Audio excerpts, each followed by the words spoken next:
keburukan seorang Muslim, Allah akan menutup keburukannya di hari kiamat. Hadis riwayat Bukhari dan Muslim. Allahumma inni a'udzu bika minal kufri wal faqr. Allahumma inni a'udzu bika min 'adzabil qabr. La ilaha illa anta. Ya Allah, sesungguhnya aku berlindung denganmu dari kekufuran dan kekafiran. Ya Allah, sesungguhnya aku berlindung denganmu daripada azab kubur. Tiada Tuhan selain Engkau. Dengarkan IKIM di Perlis, Kedah dan Langkawi 89.0 FM. Inspirasi Inforia Islami. Anda kini sedang mendengar Ekspresi IKIM bersama Faiz Haji Osman.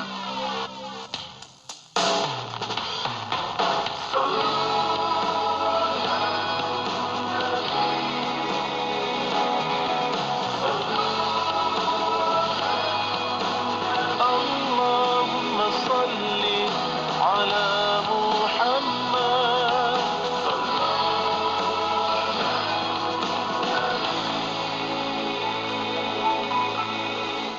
Bergema sudah suara yang memanggil-manggil,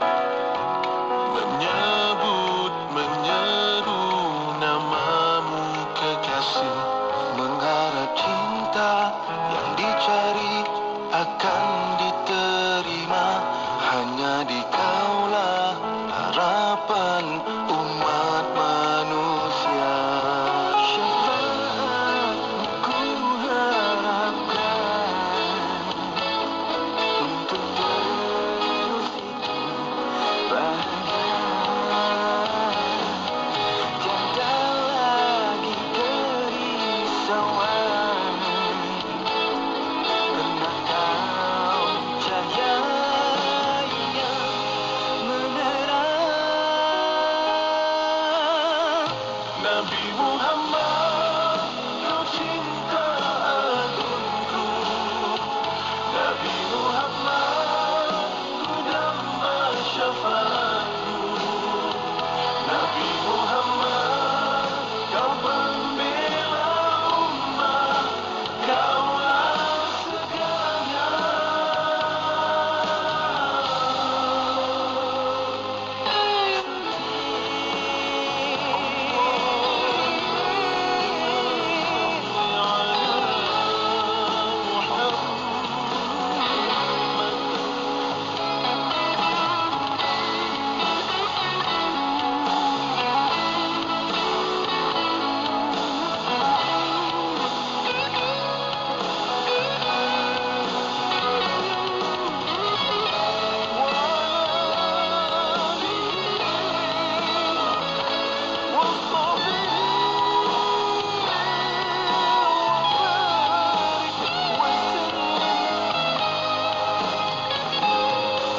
Syafaatmu ku harapkan untuk terus hidup bahagia. Tiada lagi kerisauan, karena Kau cahaya yang menerang. Nabi Muhammad, Kau cinta Nabi Muhammad, Ku damai syafaatmu. Kau pembela umat. Kaulah segalanya.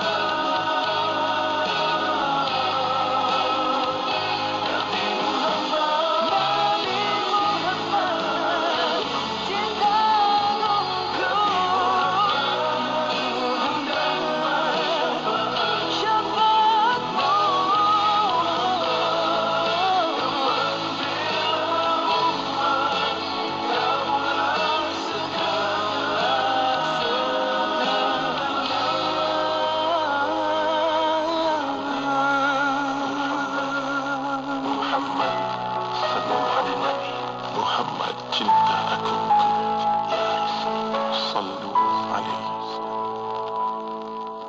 Allahumma salli ala Sayyidina Muhammad wa ala alihi wa sahbihi wa barik wa sallim. Assalamualaikum warahmatullahi wabarakatuh. Selamat malam semuanya.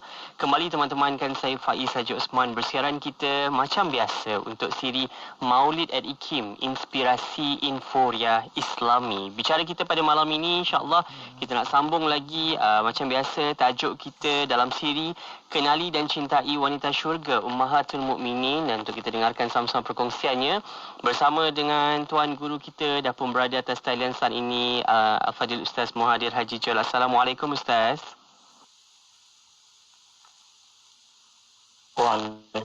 Waalaikumsalam warahmatullahi wabarakatuh.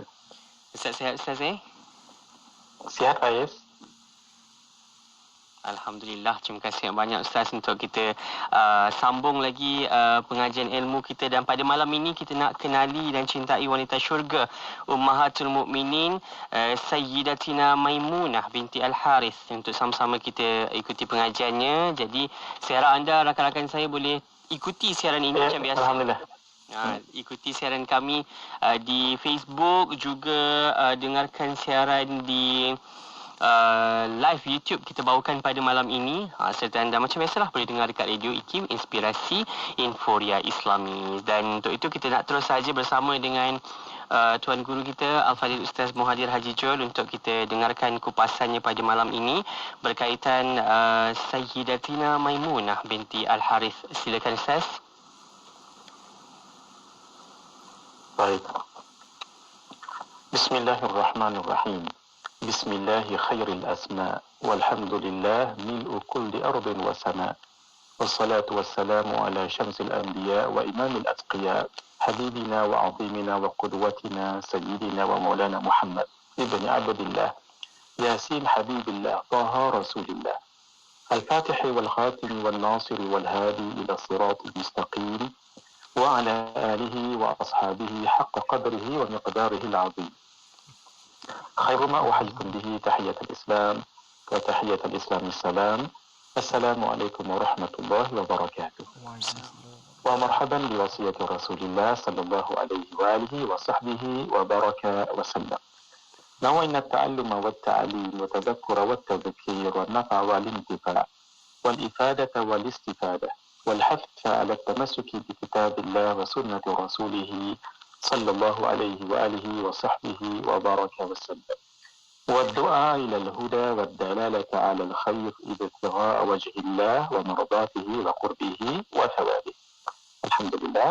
شكرا جزيلا saudara Faiz yang baik hati dan pendengar rancangan Maulid yang budiman yang dirahmati Allah Subhanahu wa taala.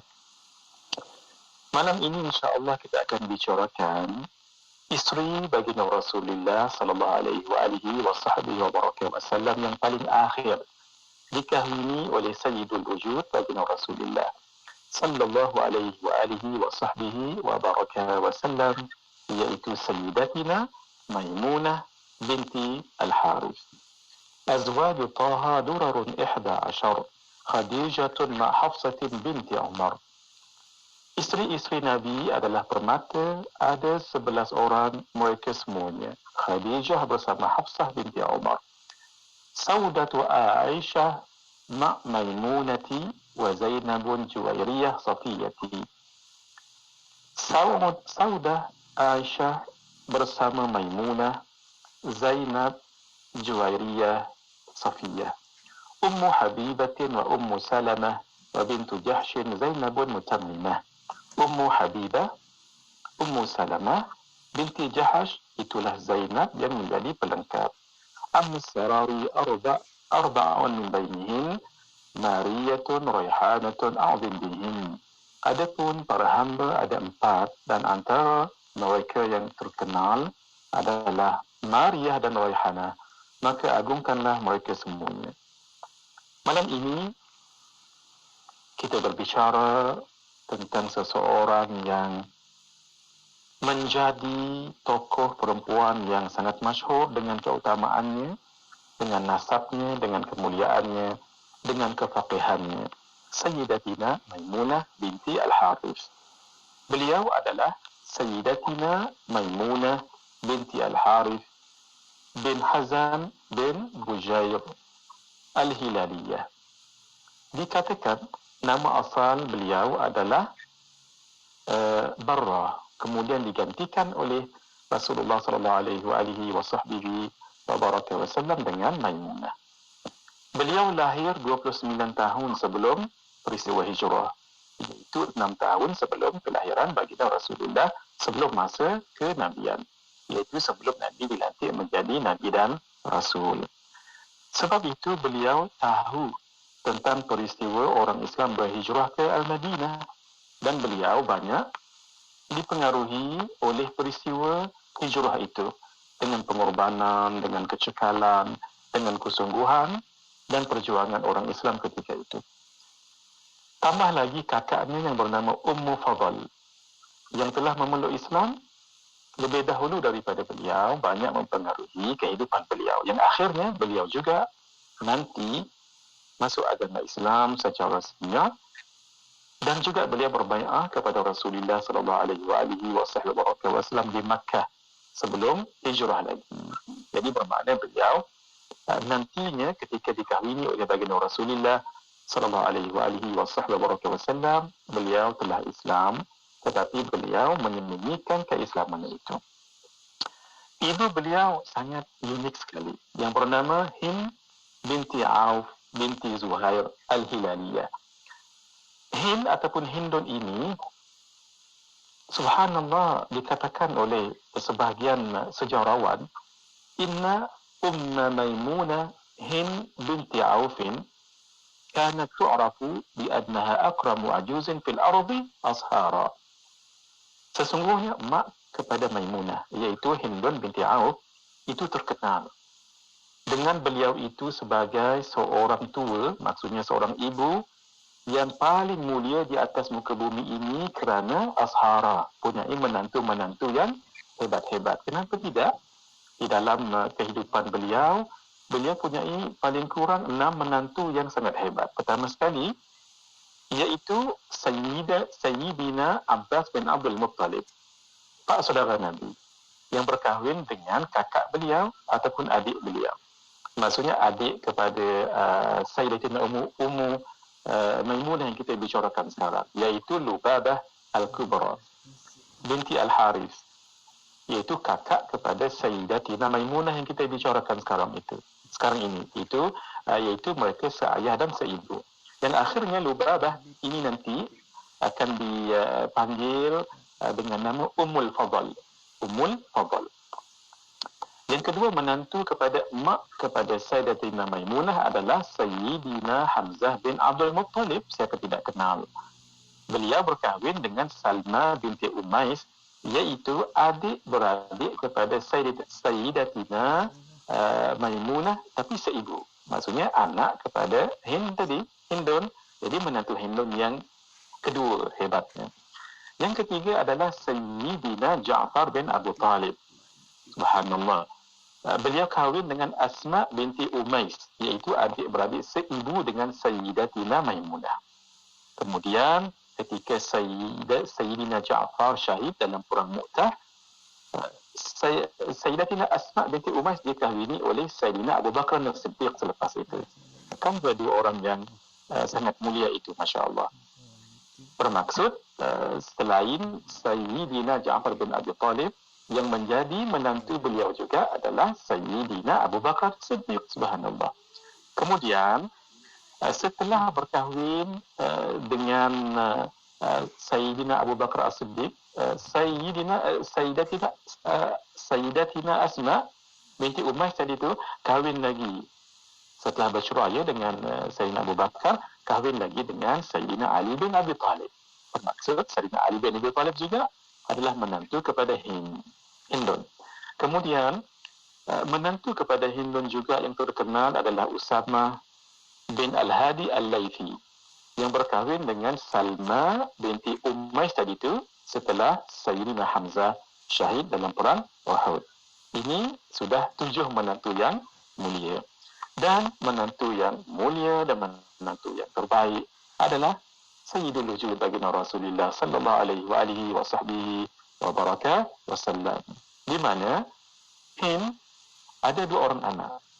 Dan 2 orang anak ini dikahwini oleh baginda Rasulullah sallallahu alaihi wasallam yang menjadikan baginda Rasulullah sallallahu alaihi wasallam adalah menantu yang terhebat, yang terbaik di kalangan nama-nama menantu yang kita sebutkan tadi, sebab Rasulullah sallallahu alaihi wasallam berkahwin pertama sekali dengan Sayyidatina Zainab binti Khuzaimah.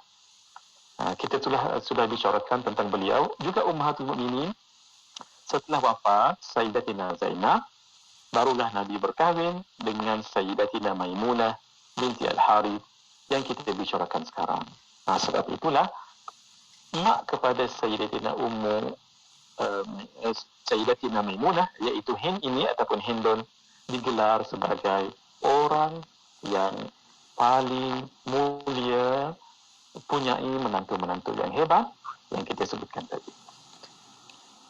Sayyidatina Maimunah sendiri sebagai seorang tokoh perempuan di dalam kabilahnya, dan beliau juga adalah seorang yang sangat hebat, punyai kedudukan kerana punyai hubungan dengan orang-orang yang hebat. Pertama sekali, beliau adalah Sayyidatina Maimunah yang kita bicarakan sekarang adalah mak saudara yang dipanggil khalah, iaitu mak saudara sebelah mak kepada siapa? Kepada Sayyidina Ibnu Abbas radhiyallahu ta'ala anhuma.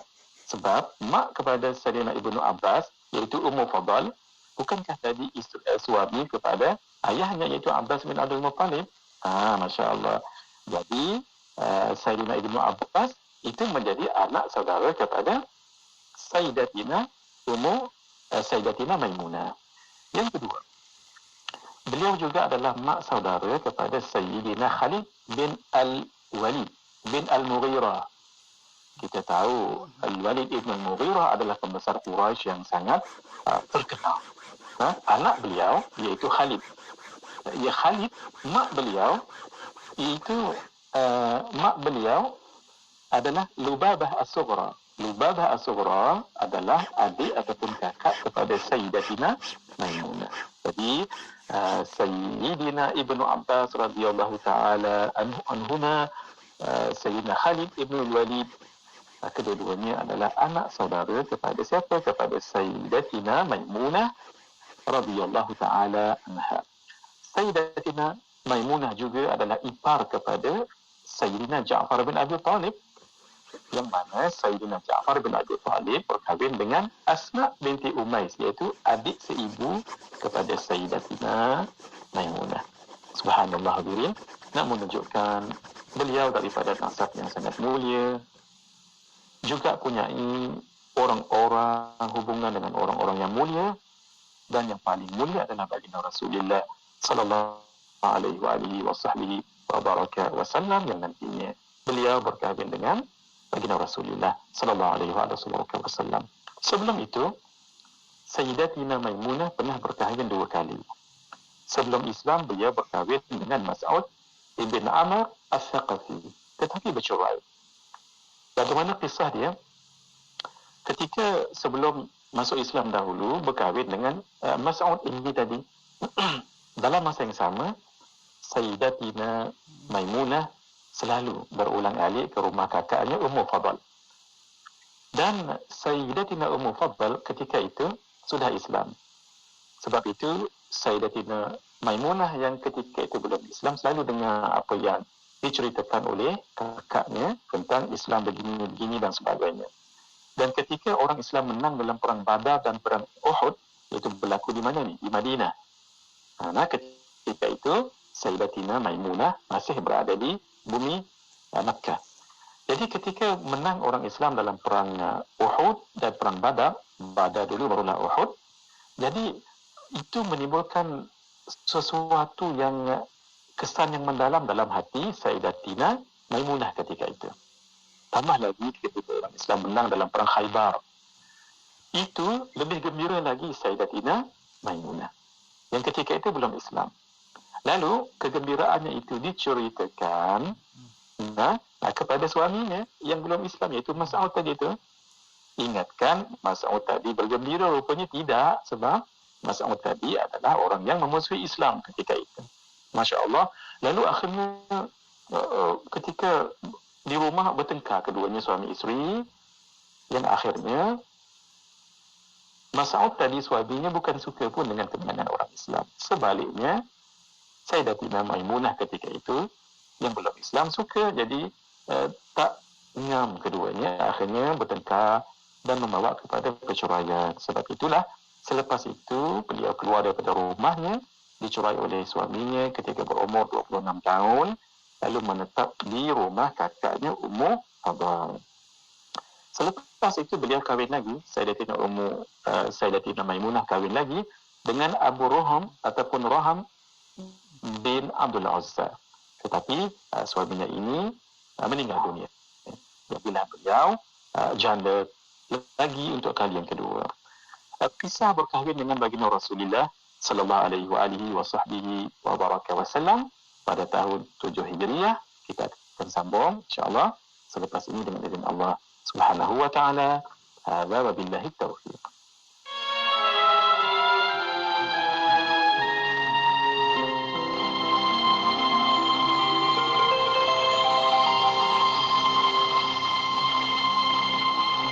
Baginda Junjungan Agung Sayyidina Maulana Muhammad Rasulullah sallallahu alaihi wa ala alihi wa sahbihi wa sallama taslima adalah manusia yang paling sempurna bentuk tubuh dan budi pekertinya, lagi luhur zat dan segala sifatnya.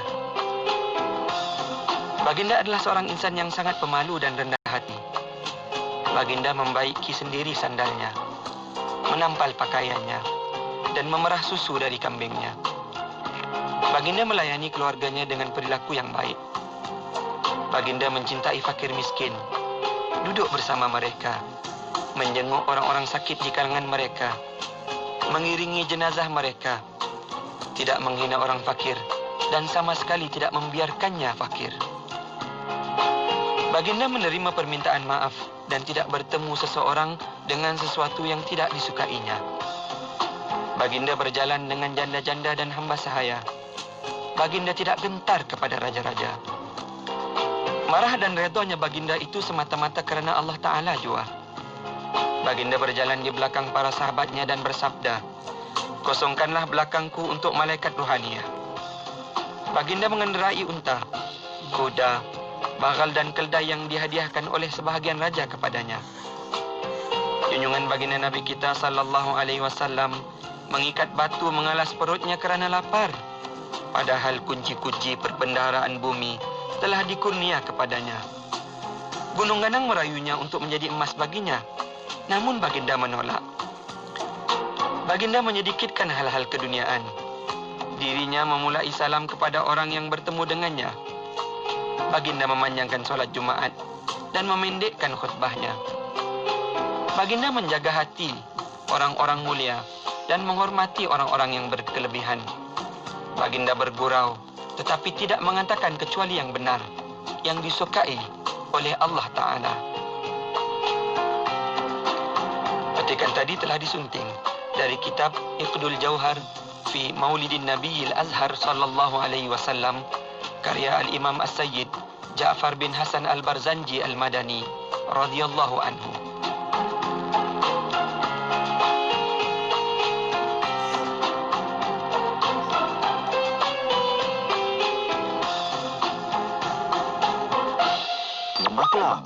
Lembah 91.5 FM.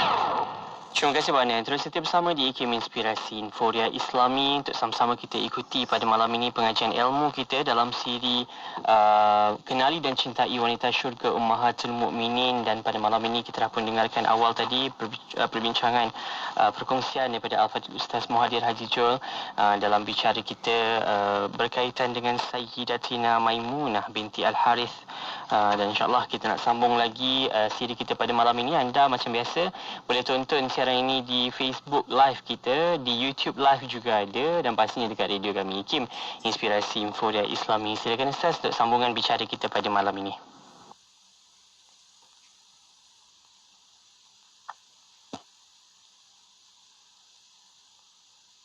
Baik. Syukran jazilan Faiz, hadirin yang dirahmati Allah, al-mustami'in.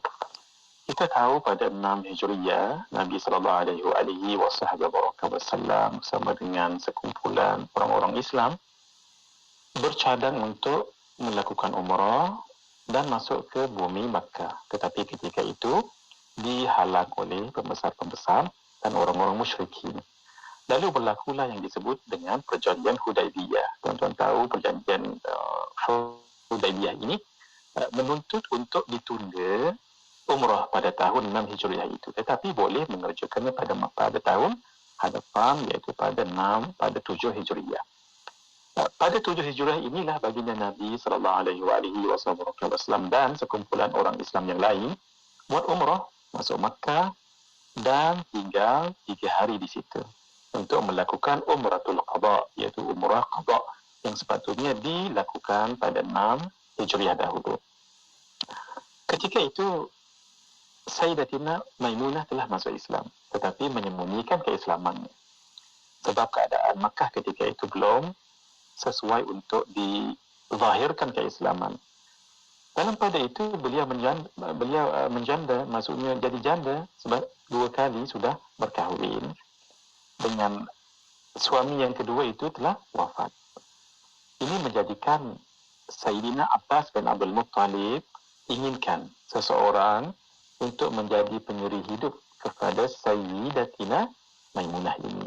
Lalu Sayyidina Abbas, Pak saudara kepada Nabi, tawarkan kepada Rasulullah SAW, yang ketika itu Nabi berada di Juhfah. Apa kata Sayyidina Abbas bin Abdul Muttalib? Inna Maimunata bint al-Harith qad ta'ayyamat min Abi Rahum ibn Abil Uzza. Sesungguhnya Maimunah binti Al-Harith telah pun menjadi janda kerana kematian Abi Rahum bin Abil Uzza. Hal laka an tatazawwajaha? Apakah kamu mahu, wahai Muhammad, untuk mengahwininya? Lalu Nabi SAW menerimanya dan bersedia. Lalu diutuslah Sayyidina Ja'far bin Abi Talib kepada Sayyidatina Maimunah untuk melamarnya. Jadi ketika itu Sayyidatina Maimunah memilih kakaknya sendiri, iaitu Ummu Fadal. Uruskanlah urusan semuanya ini, uruskan. Begitu. Jadi oleh kerana Sayyidatina Ummu Fadal, beliau adalah isteri kepada Sayyidina Abbas bin Abdul Muttalib, jadi senang. Sebab memang Sayyidina Abbas yang katanya mengusulkan untuk dikahwini Sayyidatina Maimunah ini oleh baginda Rasulullah SAW. Lalu mudah urusannya.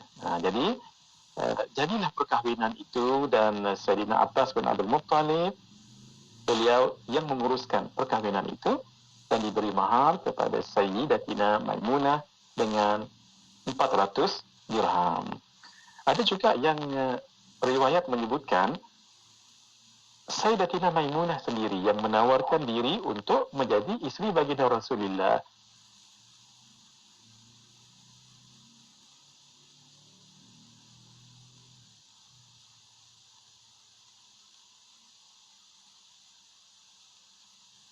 Temukan jawapan dalam setiap permasalahan. Ikuti sesi bersama Yang Amat Arif, Dato' Dr. Haji Muhammad Naim Haji Mohtar, Ketua Pengarah Jabatan Kehakiman Syariah Malaysia, yang berbahagia Profesor Dato' Nur Aziah Haji Muhammad Awal, Profesor Undang-Undang Keluarga, Wanita dan Kanak-kanak, dan yang berbahagia Tuan Haji Ikram Hussein, Kaunselor berdaftar, menerusi segmen Dari Hati, Jumaat 9 malam hanya di IKIM. Dari hati, kita berkongsi, mencari solusi. Sultan Muhammad Al-Fatih. Muhammad Al-Fatih lahir pada 29 Mac 1432 Masihi bersamaan dengan 26 Rajab 833 Hijriah di Adrianopolis, iaitu di antara sempadan negara Turki dengan Bulgaria. Ibunya Huma Hatun dan bapanya pula Sultan Murad II, salah seorang pemerintah kerajaan Osmaniyah yang masyhur. Sultan Murad II menaiki takhta pada usia 18 tahun dan terkenal sebagai pemerintah yang berilmu, bijaksana, adil dan mencintai ulama serta penyair. Sebagaimana ayahandanya, Muhammad Al-Fatih juga menaiki takhta pada usia muda, iaitu 19 tahun. Baginda memerintah selama 30 tahun, iaitu antara tahun 1451 sehingga 1481. Sultan Muhammad Al-Fatih meninggal dunia pada 3 Mei 1481. Jasad baginda disemadikan di Istanbul, iaitu bandar lama di selatan Tanjung Emas. Lokasi ini terletak berhampiran dengan bukit terdamparnya 70 buah kapal tentera baginda yang digunakan untuk menawan kota Konstantinopel.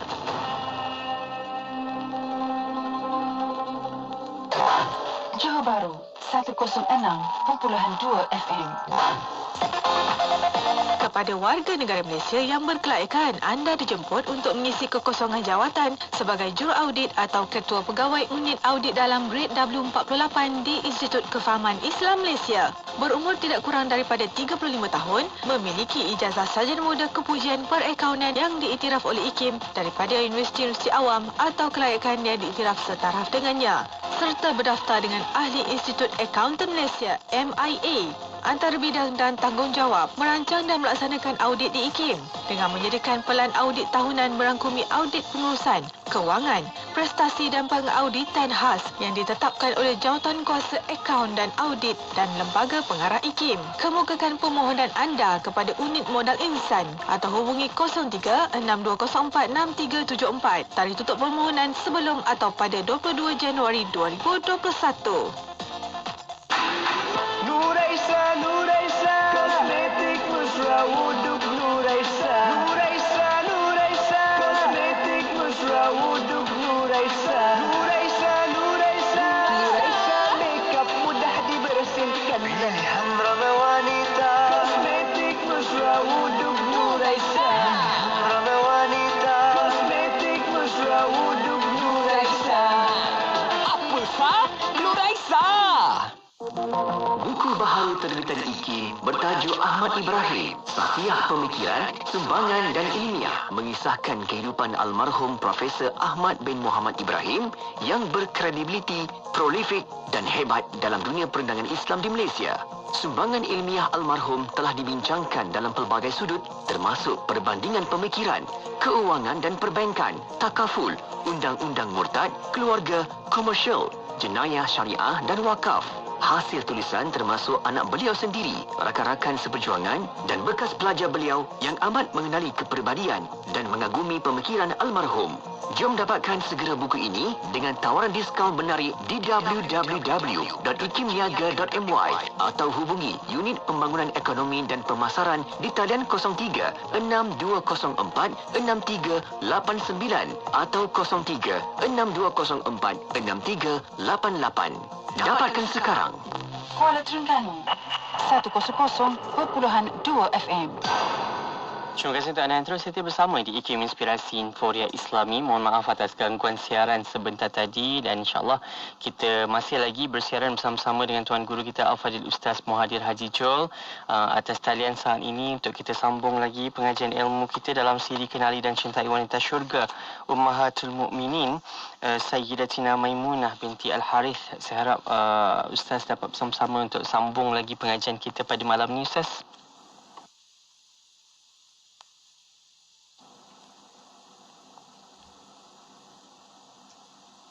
Kita masih lagi menantikan Tuan Guru kita untuk sama-sama ikuti siaran kita bersama-sama pada waktu ini. InsyaAllah sekejap lagi kita cuba lagi. Ada beberapa gangguan teknikal pada waktu ini untuk sama-sama kita ikuti pengajian ilmu. Jadi terus setia bersama-sama. Talian live Facebook kita dan juga YouTube masih lagi bersiaran. Kita masih lagi menantikan Al-Fadhil Ustaz. Jadi anda jangan ke mana, berehat sekejap. Saya akan dapatkan talian bersama-sama dengan Al-Fadhil Ustaz selepas ini. Walaupun zahirnya kita bergerak dengan kehendak diri kita, kita ada tangan, ada kaki yang kita gerakkan, tetapi sebenarnya pemilik sebenarnya Allah. Maka apabila kita menyadari bahawasanya kita milik Allah Subhanahu wa taala, maka kita perlu bertindak, bergerak, melakukan seperti yang dikehendaki oleh pemilik. Apa pemilik?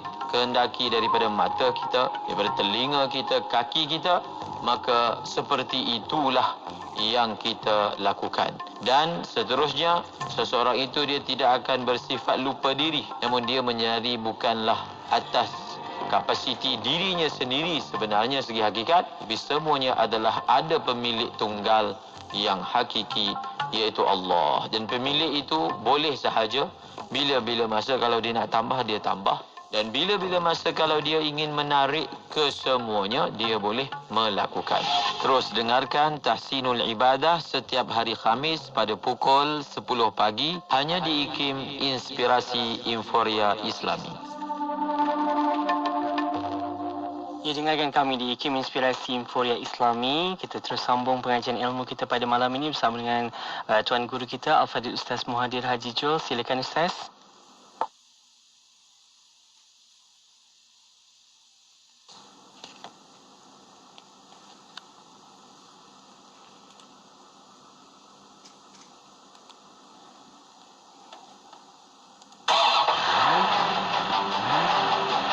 Kepada semua pemandu-pemandu, lorong-lorong yang disediakan di negara kita ni ada 2, 3, 4 lorong, ada yang 5 lorong pada satu hala. Dan kerajaan menghabiskan duit berjuta-juta walaupun tuan-tuan bayar tol, tetapi keselamatan itu diutamakan. Jadi lorong yang paling kiri itu adalah pemanduan yang bawah daripada 70 km sejam. Lain yang kedua 80, lain yang ketiga 90 dan lain yang lalu untuk lain memotong yang dalam sekali ke kanan sekali itu adalah 110 had laju di negara kita. Jadi kalau tuan-tuan bawa kereta yang sisinya kecil, kenapa mesti duduk di lorong paling laju? Duduklah di lorong yang betul supaya anda selamat sampai ke destinasi. Jangan terkejar-kejar, nanti anda dikejarkan ke tempat lain. Ini yang payah nanti. Jadilah pemandu bijak, kocik selamat, jiwa selamat, harta selamat. Keselamatan diutamakan. Teruskan bersama IKIM Inspirasi Inforia Islami. Teruskan bersama kami di IKIM Inspirasi Inforia Islami waktu ini bersama dengan Tuan Guru kita Al-Fadhil Ustaz Muhadir Haji Jul. Silakan Ustaz. Baik. Tadi kita berhenti pada Sayyidatina Maimunah menawarkan dirinya kepada Nabi sallallahu alaihi wasallam untuk bersedia menjadi isteri baginda Rasulullah sallallahu alaihi wasallam. Dikatakan ketika utusan Nabi iaitu Sayyidina Ja'far bin Abi Talib datang untuk meminang Sayyidatina Maimunah, ketika itu Sayyidatina Maimunah berada di atas tunggangan yang mungkin kuda ataupun unta, saya pun tak sempat nak rujuk ya. Tetapi setelah dinyatakan hasrat baginda Rasulullah sallallahu alaihi wasallam ingin menyunting beliau sebagai isteri, apa kata beliau? Al-ba'iru wa ma alaihi lillahi wa rasulih. Tunggangan ini dan apa yang ada di atasnya, maksudnya dirinya sendiri, adalah untuk Allah dan untuk Rasulnya. Bermaksud beliau bersedia dan beliau menerima pilihan itu. Inilah yang menyebabkan juga kemuliaan ke atas beliau, sehingga dengan kesungguhan dan kesediaan beliau menawarkan diri tadi itu, Allah Subhanahu wa taala menurunkan ayat di dalam surah Al-Ahzab, wa mara'atan mu'minatan in wahabat nafsaha lin-nabi in arada an-nabiyyu an yastankihaha khalisatan lak min dunil mu'minin. Dan perempuan mukmin yang menyerahkan dirinya kepada Nabi sekiranya Nabi ingin mengahwininya sebagai pengkhususan bagimu, iaitu untuk baginda Rasulullah sallallahu alaihi wasallam, bukan untuk semua orang mukmin. Dan beliau adalah perempuan yang terakhir dikahwini oleh baginda Rasulullah sallallahu alaihi wasallam. Setelah perkahwinan itu, apa yang berlaku? Setelah 3 hari berada di bumi Makkah, jadi orang musyrikin tak nak Nabi dan orang Islam duduk lama situ. Janjinya 3 hari kena keluar. Sehingga Nabi cuba nak menenangkan mereka dan Nabi katakan, wa ma'alaikum law taraktumuni fa a'rastu baina adharikum fa sana'tu lakum ta'aman fa hadartumuh. apa kiranya kalau kamu tinggalkan kami, bermaksud kamu tidaklah perlu untuk bertegas sangat, dan aku akan buatkan makanan untuk kamu dan kamu hadir dan kamu boleh makan makanan itu sambil-sambil untuk buat kenduri kahwin yang Nabi baru kahwin dengan Sayyidatina Maimunah tadi itu. Lalu kata musyrikin Makkah ketika itu, la hajata lana bi ta'amik, kami tidak perlu pun dengan makanan kamu, fakhruj 'anna, keluarlah daripada kami. Nabi sallallahu alaihi wasallam memang bukan tujuan untuk berperang, akur sahaja. Lalu Nabi sallallahu alaihi wasallam dan orang-orang Islam yang lain keluar daripada bumi Makkah dengan amannya, dan Nabi bawa isteri baginda iaitu Sayyidatina Maimunah bersama-sama sehinggalah sampai di satu tempat namanya Sarif. Tempat itu namanya Sarif, iaitu sekitar lebih kurang 6 batu, 21 km daripada Makkah, lebih kurangnya. Jadi sampai di situ mereka pun bertahallul. Itulah yang disebut oleh Sayyidatina Maimunah, tazawwajani Rasulullah sallallahu alaihi wasallam wa nahnu halalani bi sarafin. Nabi Rasulullah sallallahu alaihi wasallam berkahwin denganku dan kami keduanya telah bertahallul di satu tempat namanya Saraf. Dikatakan juga di sinilah Nabi sallallahu alaihi wasallam menukarkan nama Sayyidatina Maimunah. Tadi dikatakan sebahagian riwayat mengatakan namanya adalah Barrah. Ketika sampai di Saraf itu Nabi menukarkan namanya kepada Maimunah, dan situlah dibuat kenduri seadanya, dan disitulah Nabi sallallahu alaihi wasallam melakukan ataupun bersama dengan Sayyidatina Maimunah sebagai suami dan isteri di kawasan itu. Kemudian masuklah ke bumi Madinah selepas itu dan bermulalah kehidupan Sayyidatina Maimunah bersama dengan Rasulullah sallallahu alaihi wasallam sebagai seorang isteri dan ummatul mukminin di bumi Madinah. Kesan daripada perkahwinan ini adalah sangat baik, impak yang sangat bagus, sebab orang-orang daripada Bani Hilaliyah yang asalnya memusuhi Nabi sallallahu alaihi wasallam ramai yang memeluk agama Islam dan berjuang menolong baginda Rasulullah sallallahu alaihi wasallam. Kita lihat sedikit kelebihan yang ada pada Sayyidatina Maimunah, iaitu pertama sekali ayat diturunkan untuk beliau.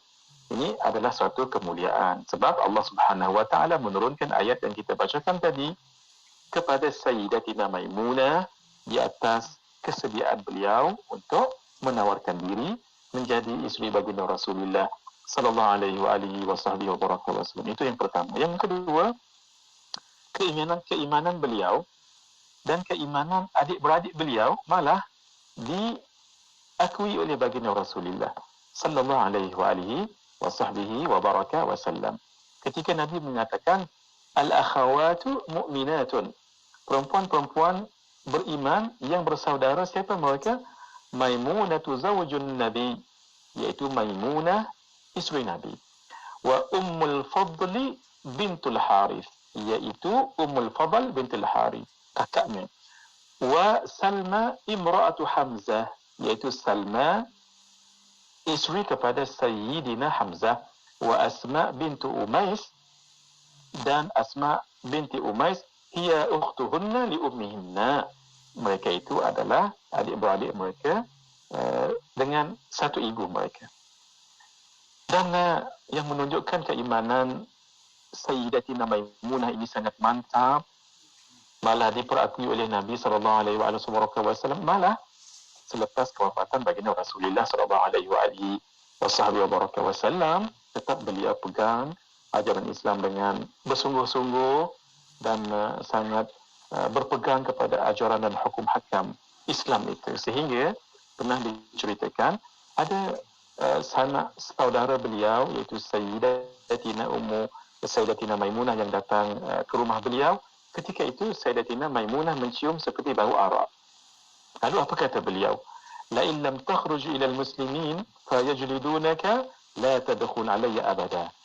Kalau kamu tak keluar berjumpa dengan orang-orang Islam dan mereka tidak mentajlidkan kamu, tidak menyebat kamu atas perbuatan kamu minum arak ini, la tadkhul alayya abada. Jangan kamu masuk berjumpa aku selama-lamanya. Maksudnya kesungguhan beliau dalam untuk orang Islam itu berpegang kepada ajaran Islam yang sebenar. Yang ketiga, beliau sangat cinta kepada Nabi SAW dan Nabi sangat mesra kepada beliau. Buktinya apa? Buktinya anak saudaranya sendiri, iaitu Sayyidina Ibnu Abbas radhiyallahu taala anhuma mengatakan, anna Rasulullah sallallahu alaihi wa baraka wa sallama kana yaghtasilu bi fadli Maimunah. Sesungguhnya Rasulullah sallallahu alaihi wa sallam pernah mandi daripada bekas air mandinya Sayyidatina Maimunah. Di ketika lain, Sayyidina Ibnu Abbas meriwayatkan hadis, anna Nabiyya sallallahu alaihi wa sallam wa Maimunah kana yaghtasilani min ina'in wahid. Sesungguhnya Rasul Nabi sallallahu alaihi wasallam dan Maimunah mandi bersama daripada satu bejana. Maksudnya mencaduk air daripada satu bejana yang sama. Dan diakui juga kemesraan ini oleh mantan ataupun bekas hamba kepada Ibnu Abbas radhiyallahu taala anhuma yang bernama Quraib. Beliau mengatakan bahawa dia mendengar Sayyidatina Maimunah mengatakan, kana Rasulullah sallallahu alaihi wasallam yadtaji'u ma'i wa ana haid. Pernah Rasulullah sallallahu alaihi wasallam kata Sayyidatina Maimunah baring bersamaku, dan ketika itu aku sedang haid ketika itu. Wa baini wa bainahu thawbun, dan di antaraku dan di antara Nabi ada pakaian. Hadirin, kita akan sambung yang seterusnya selepas ini insya-Allah. Hadza wabillahi taufiq. Pertubuhan Kesihatan Sedunia WHO menyatakan bahawa pemakaian pelitup mulut dan hidung merupakan satu daripada langkah pencegahan bagi membendung penyebaran virus termasuk virus COVID-19. Justru memakai pelitup hidung dan mulut atau face mask ketika ini sudah menjadi norma baharu dalam kehidupan sejak penularan wabak pandemik COVID-19. Namun pastikan anda melupuskan pelitup mulut dan hidung yang telah digunakan dengan betul dan tidak membuang di merata-rata tempat bagi mengelakkan jangkitan kepada orang lain. Ikim kongsikan tips melupuskan pelitup hidung dan mulut yang disarankan oleh KKM. Pertama, putuskan bahagian tepi pada tali pelitup hidung dan mulut. Kedua, lipat pelitup mulut dan hidung anda ke arah dalam dengan kemas dan ikat menggunakan tali yang telah diputuskan. Ketiga, buang pelitup hidung dan mulut terpakai ke dalam tong sampah yang tertutup. Dan terakhir, cuci tangan dengan air sabun selepas membuang pelitup hidung dan mulut. Bersama kita memutuskan rantaian COVID-19 dengan mengamalkan penjarakan fizikal, pakai pelitup hidung dan mulut ketika berada di luar dan kerap membasuh tangan menggunakan air dan sabun atau cecair pembasmi kuman. Pesanan putuskan rantaian COVID-19 ini dibawakan oleh IKIM. Teruskan bersama kami kesetiaan anda di IKIM Inspirasi Inforia Islami. Waktu ini masih lagi bicara kita dalam siri Kenali dan Cintai Wanita Syurga Ummahatul Mukminin Sayyidatina Maimunah binti Al-Harith bersama dengan Tuan Guru kita Al-Fadhil Ustaz Muhadir Haji Joel untuk sama-sama kita ikuti pengajian ilmunya. Banyak anda pun kita dengarkan kupasannya. Sementara saya masih menanti Al-Fadhil Ustaz berada bersama-sama di talian saat ini untuk kita sambung lagi pengajian ilmu kita. Jadi anda teruskan setia bersama-sama kami waktu ini, jadikan IKIM teman anda. Jangan ke mana, masih boleh bersiaran di Facebook Live dan juga YouTube. Kejap lagi kita cuba dapatkan Al-Fadhil Ustaz selepas ini. Radio IKIM memberi anda pengisian terbaik di waktu pagi bersama Pian dan Hazwan di Warna Pagi IKIM setiap Isnin hingga Jumaat 6 hingga 10 pagi. Tak jaga hubungan dengan Allah, problem yang utama. Subhanallah, solat inilah yang tak terjaga. Hubungan dengan Allah tak jaga, macam-macam problem akan diiringi dengan lagu-lagu ketuhanan terbaik di Malaysia. Umpama sebutir permata, hai anak, kau dibesarkan dengan kasih sayang, dengan harap. Terus setia bersama IKIM, Inspirasi Inforia Islam. Yep, terus setia di IKIM Inspirasi Inforia Islami. Waktu ini bersama-sama dengan Tuan Guru kita Al-Fadhil Ustaz Muhadir Haji Joel. Silakan Ustaz.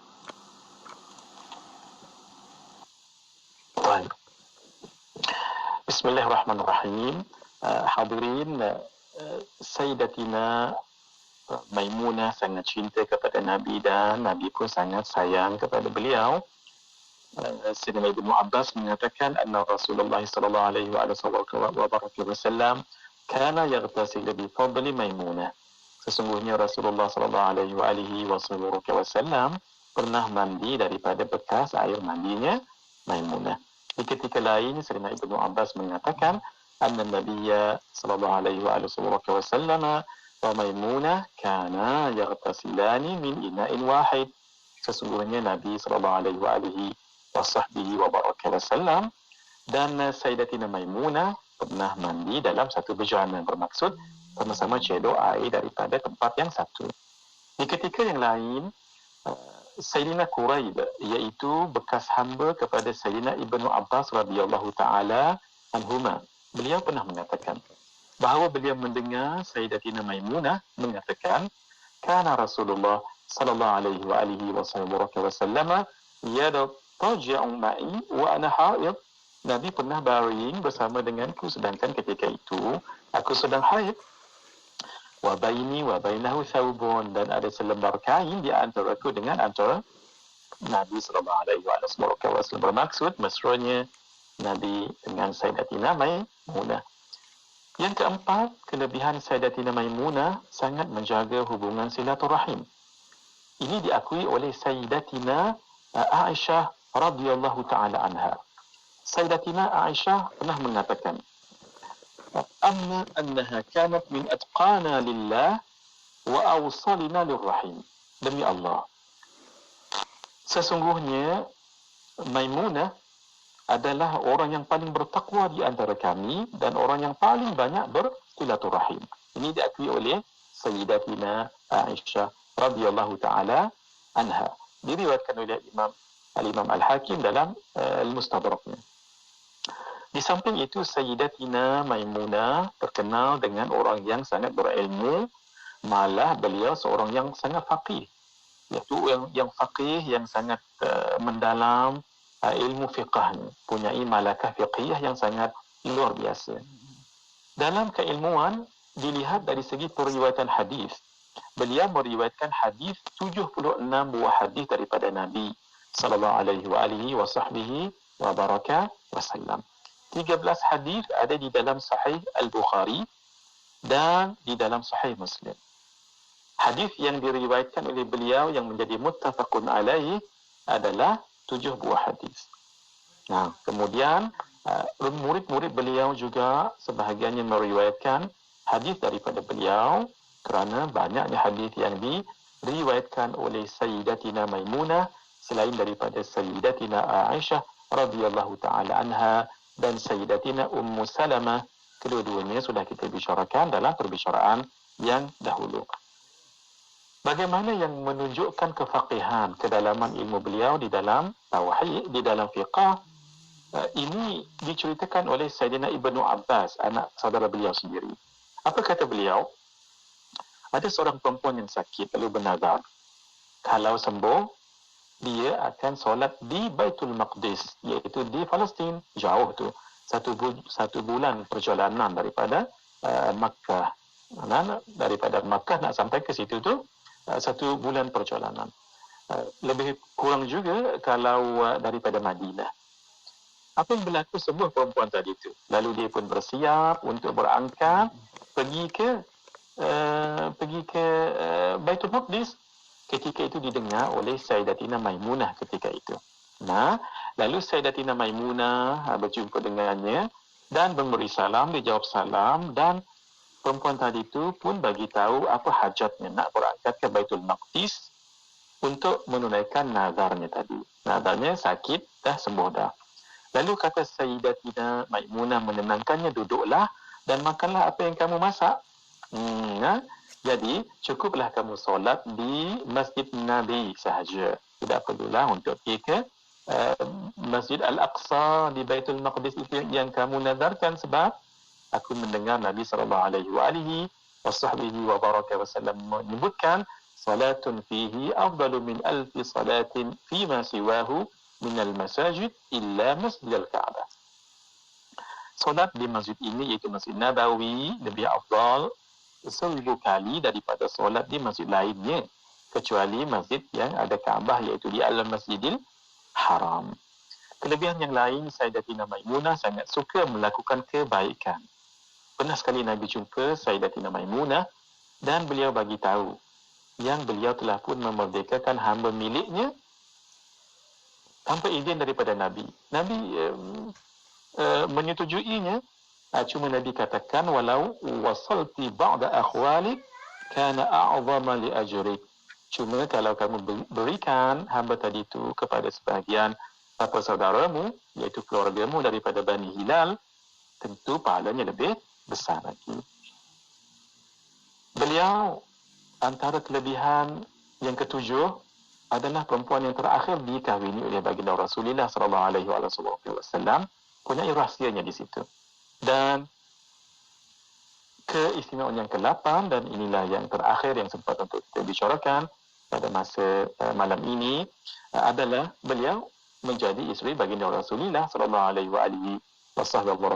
Sudah pasti menjadi isteri Nabi adalah satu kemuliaan yang sangat besar, sehingga Allah Azza wa Jalla berfirman, وَذَكُرْنَ مَا يُتْلَى فِي بُيُوتِكُنَّ مِنْ آيَاتِ اللَّهِ وَالْحِكْمَةِ إِنَّ اللَّهَ كَانَ لَطِيفًا خَبِيرًا. Dan ingatlah apa yang dibacakan di rumahmu daripada ayat-ayat Allah dan hikmah, iaitu sunnah Nabimu. Sesungguhnya Allah adalah maha lembut lagi maha mengetahui. Maksudnya Ummatul Mukminin akan ajarkan umat apa yang mereka tidak lihat di rumah Nabi, bagaimana Nabi tidur, apa yang Nabi baca, bangkit daripada tidur, di rumah, muamalah dengan isteri, masuk rumah, keluar rumah, itu nantinya diceritakan oleh isteri-isteri baginda Rasulullah SAW. Dalam pemerintahan Muawiyah bin Abi Sufyan, beliau, Sayyidatina Maimunah, mengerjakan haji, balik daripada haji, beliau sakit. Nah, dekat tempat yang beliau pernah bersama dengan Nabi, maksudnya dikahwini Nabi, buat walimah di tempat yang syarif yang kita katakan di situ. Oleh kerana merasakan ajalnya hampir tiba, beliau pun bagi tahu kepada orang yang bersama rombongan tadi, akhrijuni min Makkah, bawa saya keluar daripada Makkah, fa inni la amutu fiha. Sesungguhnya saya tidak meninggal di situ. Kenapa? Inna Rasulullah sallallahu alaihi wasallam akhbarani anni la amutu bi Makkah. Sebab Nabi pernah bagi tahu pada saya yang saya tidak akan meninggal di Makkah. Akhirnya dibawa dalam perjalanan, meninggal di mana? Di Sarif tadi itu. Tempat pernah didirikan ataupun diadakan walimah kedua kahwin. Di situ, iaitu tempat antara Makkah dengan Madinah. Di situlah dia tempat, subhanallah, Nabi mengahwini beliau dahulu. Masya Allah ya. Jadi ketika itu umurnya 80, ada mengatakan 80 tahun. Dan disemadikan di tempat beliau membina keluarga dengan Nabi, dikahwini Nabi di situ, menjadi suatu suatu kenangan, dan beliau meninggal pada tahun 51 Hijriah. Alhamdulillah, Faiz dan yang lain, alhamdulillah saya dan rombongan umrah pernah kami pergi ke tempat dimakamkan, disemadikan Sayyidatina Maimunah ini di tepi jalan. Kalau kita daripada Madinah, dia di tepi jalan, beberapa minit untuk sampai ke Masjid Aisyah ataupun di Masjid di Tan'aim, tempat kita melakukan umrah, dan itu miqat untuk umrah. Alhamdulillah kami pernah sampai di situ dan disemadikan jasad yang sangat mulia di situ, Sayyidatina Maimunah, pada tahun 51 Hijriah, menemui Allah Subhanahu wa taala dalam keadaan wafat yang sangat mulia. Mudah-mudahan Allah Subhanahu wa taala memberikan kita keberkatan, mengetahui dan mencintai, dan mudah-mudahan dikumpulkan bersama dengan Sayyidatina Maimunah dan Ummatul Mukminin yang lain. Amin. Dan dengan baginda Rasulullah sallallahu alaihi wasallam. Hada wabillahi taufiq wal hidayah. Wassalamualaikum warahmatullahi wabarakatuh. Waalaikumsalam warahmatullahi wabarakatuh. Jazakallah khair Ustaz untuk perkongsian kita pada malam ini. InsyaAllah kita ada kesempatan, saya kira ada 2 siri lagi Ustaz. InsyaAllah kalau minggu depan kita akan sama-sama ikuti berkaitan dengan Sayyidatina Maryah Al-Qibtiyah untuk kita sama-sama bawakan. Jadi anda boleh terus ikuti siaran ini. Kita akan bawakan bersama-sama perkongsiannya, ulangannya minggu ini insyaAllah jam 10 malam sebab kita beri laluan Sabtu ini forum bicara adin jam 9 malam. Jadi Maulid Al-Hakim akan kita bawakan jam 10 malam. Jadi anda terima kasih banyak-banyak menonton di Facebook, yang juga menonton di YouTube serta mendengarkan di Radio IKIM. InsyaAllah Ustaz ada kesempatan kita jumpa lagi